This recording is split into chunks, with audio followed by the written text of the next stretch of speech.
Welcome to Wealthyist, the podcast that focuses on the lifestyles, choices, and strategies of the wealthy.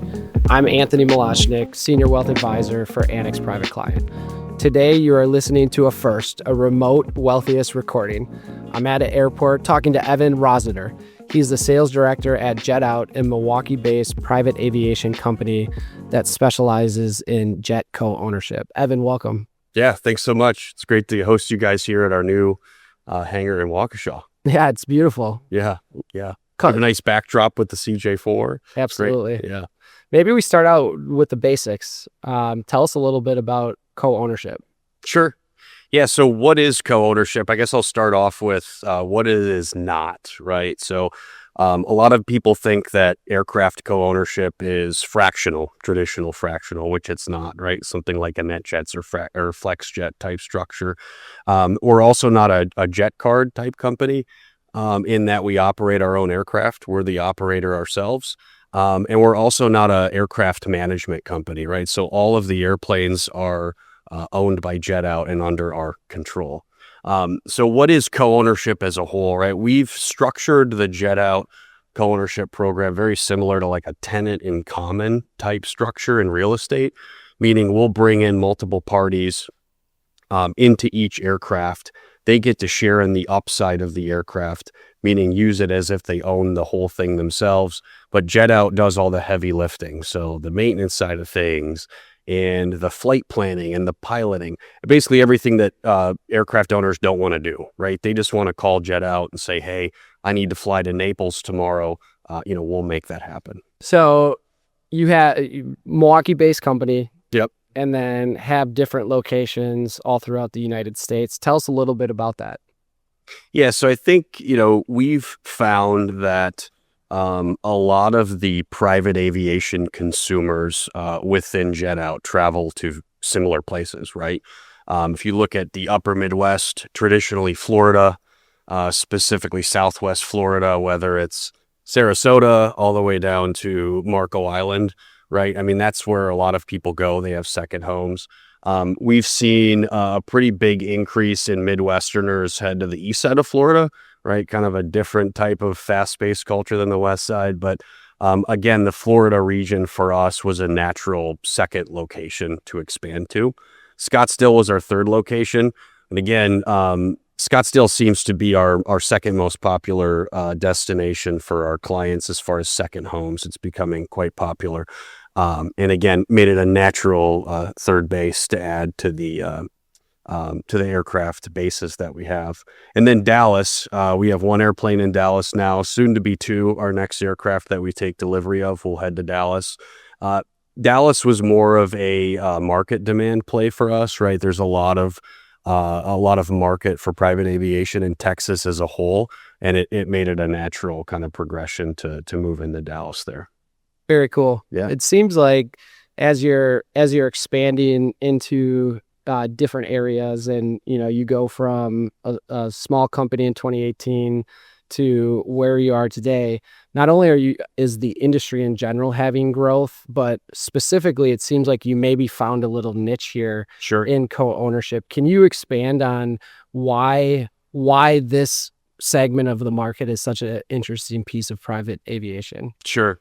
I mean, looking at the JETOUT structure as a whole, what we've been able to carve out is, we'll have co-owners who, again, say, I need to travel to Naples on May 5th, right?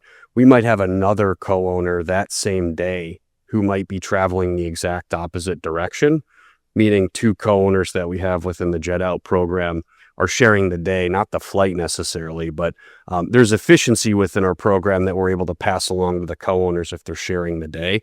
That's really been our niche that we've been able to carve. And again, like we talked about earlier, a lot of our private aviation consumers are traveling to similar locations. So that's quite easy to match up co-owners, somebody that's maybe flying down in the morning and flying back the afternoon, a different co-owner. So one of the things that we often talk about in our private client team is our clients are time poor, right? They're extremely busy.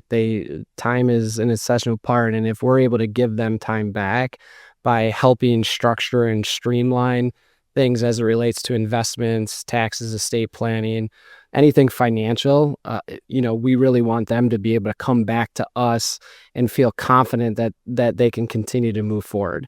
And whether that's a business owner, a corporate executive, professional athlete, you name it, time is just so important. And it seems like when you're talking about, the connectivity of the people that are part of private aviation, how do you think about providing time back to these busy professionals and busy business owners? Yeah, I mean, if you look at the alternative to private aviation, it's commercial, right?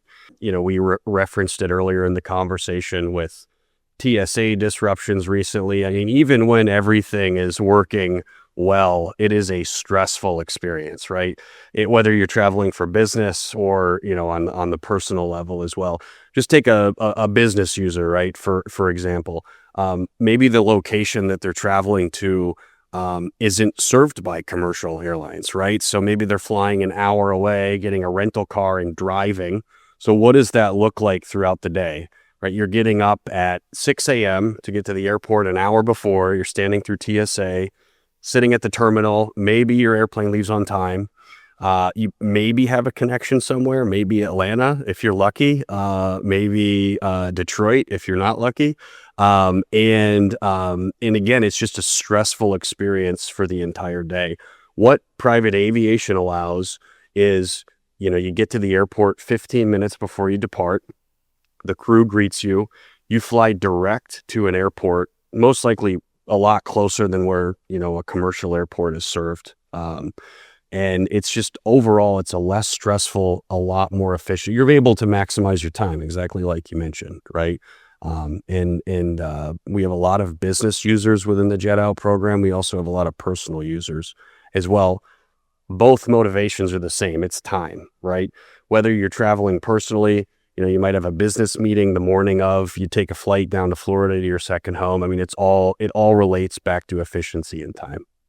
It does. It really does. And it's when you're connecting personal, in some cases, it can tie back to family values where, now you have quality time together. Right. Right. And versus kind of hustling and bustling through things. The other piece of it that I would think in co-ownership is the connectivity and the community that's created. I'm sure, if you're in this with 16 other people, as an example, that you get to know each other potentially a little bit. And, part of your business model and part of what we believe in at Annex Private Client is being connectors and being a resource. And so maybe expand on how you think about that a little bit too. I referenced the, two co-owners sharing a flight or a direction, at least earlier in the conversation. But, we regularly will pair up co-owners who, like you said, they want to expand on the community that JETOUT is part of, right? So just last week, we had some clients flying down to Florida somewhere, and one of the parties said, hey, if you don't mind, is there anybody else flying on that same day, the same direction? And we paired them up, and it's a match made in heaven. Yep. Obviously we use discretion for, our clients that want on anonymity, but both parties agreed to it, and it worked out well. I think that flight's actually happening tomorrow down to Florida. So, okay. Again, we're really into the community kind of aspect, right? Our client base and our co-owners have, similar interests. They're traveling to similar locations. A lot of them are business owners, right? So they're like-minded. We're really community oriented here at JETOUT as well. Okay. Not sure if our listeners can hear right now, but I can definitely hear there's something firing up behind us here. Yeah, the afterburners. Yeah. About where you all think this industry is going. Where do you think JETOUT is headed? And maybe give us a little bit of a vision of what the roadmap could be here. Sure. We have 6 more airplanes being delivered to us this year, all CJ4 Gen2. So awesome. That's the one airplane that we fly. It makes it really efficient. as far as pilot training, maintenance. We're trained on one airframe, which makes it really efficient. We'll most likely open another aircraft base this year. We haven't publicly announced where that might be. There's a couple of options still on the table. Very cool. Congrats in advance. Yeah, let's make it happen. Get it through first. So, yeah. We have people knocking on our door for a bigger airplane, so that would be nice to kind of expand the capability within the JETOUT model as well.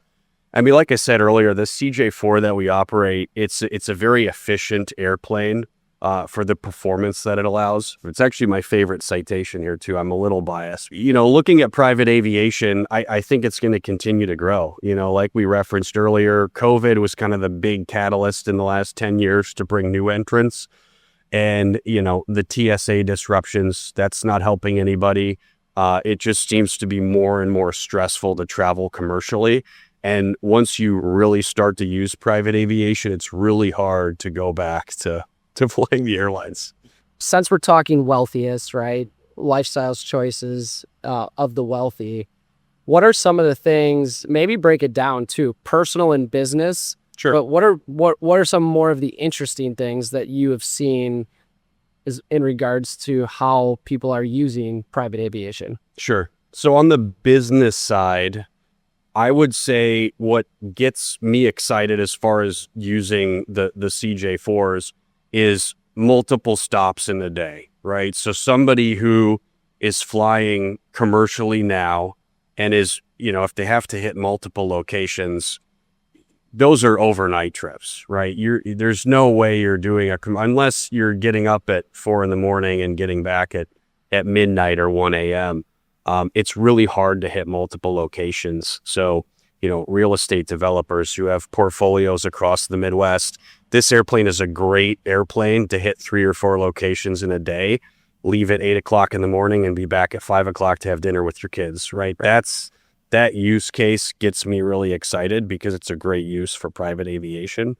And then on the personal side, like I said, a lot of our co-ownership base travels to similar locations. So what that does is it allows us to pair up the movements or the opposite movements of the airplane, whether we have somebody in the suburbs of Chicago traveling to Naples, we might have somebody in Boca Raton that same afternoon who wants to come back to Milwaukee, right? So it's the efficiency of the program there on the personal side is something intriguing that gets me excited. So.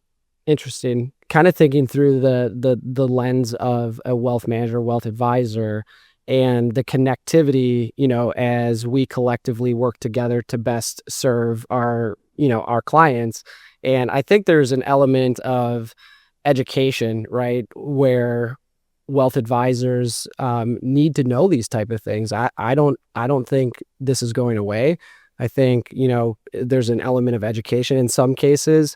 If it is a value of certain people where they want to spend more time with family, we've actually encouraged people to spend money, right? It sounds funny, but it's like, hey, we see what you're doing and we're encouraging them to maybe think outside the box because they are getting a little bit older. They don't want to go through the airport. They want more of a streamlined, process. And I think, if that connectivity between companies like yours, like JETOUT and Annex Private Client, let's chat that a little bit and some of the things from a wealth manager's perspective that you think is important to educate clients on. I think one of the common misconception is flying private is out of reach. Right. It's really not. There's, it's certainly going to be a premium to flying commercially, right? But when you really look at the mission set that somebody actually has and do a use case study, the time savings alone in a lot of cases, if they value their time, it well outweighs, the premium cost, right? I would just encourage people to have the conversation, right? The worst case is, this maybe isn't, going to fit my situation, but a lot of times, again, if they value their time, it makes a lot of sense and it's worthwhile to at least do the use case conversation. There's a lack of education in this space at times where it does maybe feel out of reach. But when you really break down the numbers and you start to look at different possibilities, whether, you're on a short list where you can potentially get on a private flight without having to be a part of the co-ownership. Sure. There's reasons why people are holding back on the things that are important to them. Try to help people live their best life at the end of the day. Yeah. Obviously keep them safe, and not run out of money or not blow money. Sure. But keep them safe, but also understand that there are other options to fulfill their goals, values, and objectives as well. Looking at the JETOUT model specifically, we have solutions where if somebody's traveling, 4 or 5 times round trip, that's really our kind of floor, our threshold, where we can really get creative and tailor a solution to somebody to fly private throughout the year. That's great to know. Yeah. And that's a little bit of a different structure than the co-ownership. Is that correct? Correct. It's a shorter term product. It's more of I call it a dip your toe in the water product, right? Okay. It offers all of the same benefits and upside as the co-ownership program with JETOUT, only it's packaged into a year-long term. It's a little bit shorter commitment. Okay. A lot of optionality to move up depending on utility into co-ownership if needed. Any other interesting use cases that you've come across or where people best use structure? Interesting or funny, or are we flying pets around with no humans except for the pilots up front? That's always a fun one, flying the guinea pigs around the U.S. That's a good one. I think looking at our client base, especially in the upper Midwest, the upper Midwest is kind of a conservative culture, right? It's not many animals flying. That's more of like a Florida thing. Yep. But it's a lot of our co-owners, all of them use it in a kind of a conservative manner to get to and from Florida, and business users multi-day stops. Best use case for co-ownership, if I had to put you on the spot, would be what? I would say semi-frequent. Again, that's the floor for the JETOUT model, right? If you're flying 2 or 3 times a year, it probably doesn't make sense. 4 to 5 times a year. Somebody who's slightly flexible. The program itself lends to a little bit of flexibility, not a lot, but again, there's upside within the program if you have a little bit of a flexible schedule. So somebody maybe who's tied back to their business, but is semi-retired and is traveling to a second home throughout the year, they can travel on a Wednesday or Tuesday. They come to us and say, hey, I can take either one of these days. How about you find me somebody to take the opposite direction flight? The program itself has upside there to deliver. Or business users, again, I keep saying multi-stops, but that's what gets me excited. That's a great use case for the airplane to go, Milwaukee to Kansas City to Columbus, Ohio, and then back to have dinner with their kids too. So, and at what point would you say is the better decision to just buy your own airplane? Yeah. So the general rule of hand within the aviation space is somebody who's flying 200 to 250 hours, which is quite a lot. It would make sense on paper, right? But even a whole aircraft is limited in some senses, right? So if you buy your own airplane, that's great. You have the ultimate flexibility until that airplane is down for maintenance, right? Or it has a mechanical issue and needs fixing. The benefit of the JETOUT program is each co-owner or co-lessee that we have in the program is tied to a specific airplane, but they have access to the entire fleet. So you basically have coverage from coast to coast, Milwaukee, Scottsdale, Dallas, South Florida, and you can use any one of the airplanes the same as if it's your own airplane within the JETOUT model. So you're covered with currently 10 aircraft, soon to be 16 by the end of 2026. So gives you a lot of flexibility, a lot of options. Right? So you could get to a point where you outgrow it, but you could start all the way from a pretty limited amount of hours and then grow your way all the way through, 200 plus hours. And then that's really where, from an education perspective, maybe you're starting to look at other solutions at that point. Yeah, theoretically, we could still tailor a solution that's 200, 250 hours. We have a couple of clients that do fly that amount. Okay. They don't want to manage the pilots. They don't want to handle the insurance, the maintenance. They just want to have us do all of the heavy lifting. That's not to say that it's not a good option within the JETOUT model, but the general rule of thumb, and it depends on the situation, right? Some Some individuals or entities just want to have their own aircraft. It's a lot more work than a jet out type model because we do all of the hard stuff and the challenging stuff, but just kind of depends on situations. We're here in the Midwest, right? And Yeah. I know there's a lot of humbleness, but tell us a little bit more, one of the more interesting selfies that you've seen. Sure. I mean, I think the cliche selfie is somebody getting off the airplane, right? Yeah. I mean, it could be powered down. It could have been sitting there for 4 days, but it's the number one spot is easily getting off the airplane, like you're arriving in style, right? Absolutely. So, yeah. I mean, cabin photos are great, right? But it's just not the same as, hey, I'm on the ramp in Miami or whatever it may be. So yeah, and social media has so many impacts on different businesses, and one of the things that obviously you just hit on is there is that humbleness, but it's also an experience at the same time. So yeah, when you're with your family or you're with your friends or you're landing in Arizona and you're about to go on a cool golf trip with the guys, those are memories that are being made and experiences that are happening, and your company is a big part of that experience. Yeah. I mean, if you look at our aircraft bases, right? So, Milwaukee, Scottsdale, Dallas, and South Florida, Fort Lauderdale, totally different cultures, right? And that's been really interesting as we expand to kind of figure out how we make our way in these different markets, right? South Florida, a lot different than Milwaukee, right? Yeah. I mean, you get on an airplane, a CJ4 here in Milwaukee, there's 3 feet of snow on the ground, and you get off on the ramp in Fort Lauderdale and it's 70 degrees and there's boats as you're flying in. It's just a different culture, right? Yeah. So it's been really cool to, move into these different spaces and kind of figure out the culture there. So. Yeah. Kind of staying on the theme, social media experience, hot topic that is often being talked about is AI. Yeah. Is there is AI disrupting this business in some way, shape, or form as well?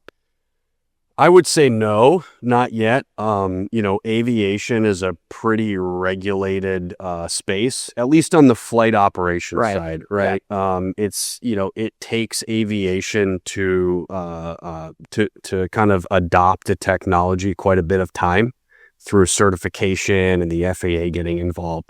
AI has been really interesting on, the marketing side though, or the sales side, right? That's, it's changing on a daily basis, it seems like. And I'm an 80-year-old grandpa when it comes to stuff like that, but I'm slowly coming around to using, ChatGPT and Claude and stuff. But I would say on the flight operations side, aviation, it's pretty stable. It's not really changing the industry at a dramatic pace right now. So, which I think is a good thing, right? I think they need to kind of qualify some of the AI stuff, especially on the flight operations side.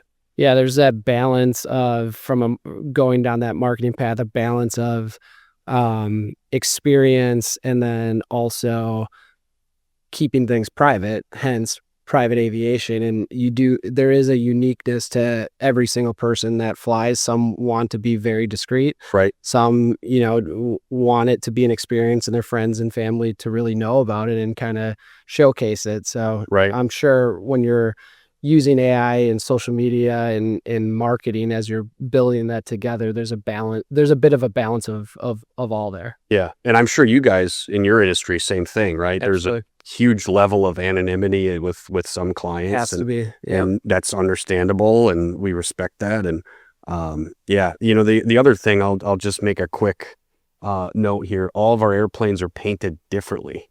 Which is kind of a cool little niche, something that other companies don't do. So, if somebody's looking for anonymity, right, they're not flying in a tail that's crimson, red, and black, right, where everybody knows where you're flying, right?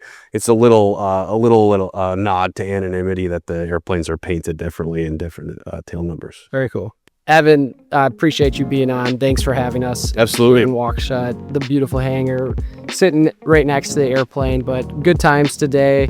Hopefully our listeners learned a lot. You're listening to Wealthyist, the podcast that focuses on the lifestyles choices of the wealthy. Yeah, thanks for coming out. Great to host you guys here. If anybody wants to find any information about JETOUT, jetout.com. Really simple. All of our information is on the website, and we're happy to have a conversation.